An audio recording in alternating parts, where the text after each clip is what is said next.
May na-encounter ka na bang estudyante na masipag naman pero hirap pa rin sumabay? Hindi dahil ayaw niya, kundi may kulang lang sa process. At minsan may estudyante ako before. Okay naman siya, pero pag reading at math, nahihirapan talaga.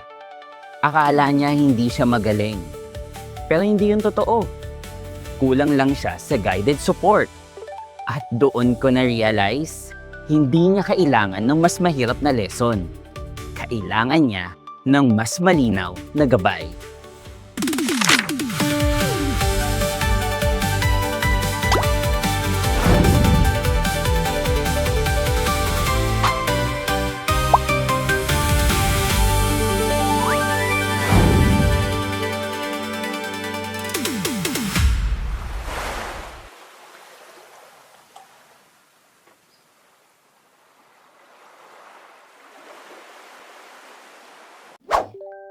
At dito pumapasok ang ARAL program.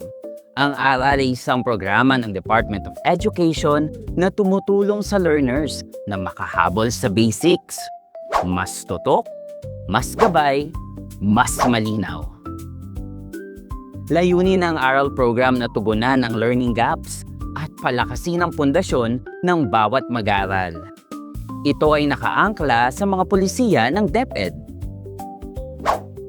May 4 na pangunahing bahagi ang ARAL program: Reading, Mathematics, Science, at ARAL Summer Programs. Ngayong Summer 2026, Reading at Math muna ang tututukan para sa learners na nangangailangan ng dagdag na tulong. Para naman sa papasok sa Grade 12, may Senior High School Remediation Program. Nakatuon ito sa English at Mathematics.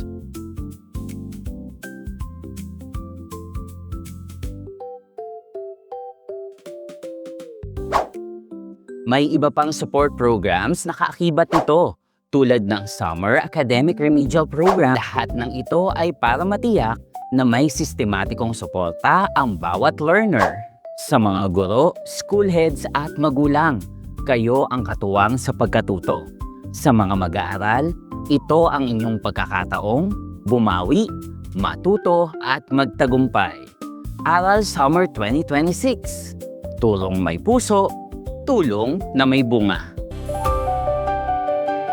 Para sa karagdagang impormasyon tungkol sa ARAL Summer Program 2026, basahin o iscan ng QR code na ito.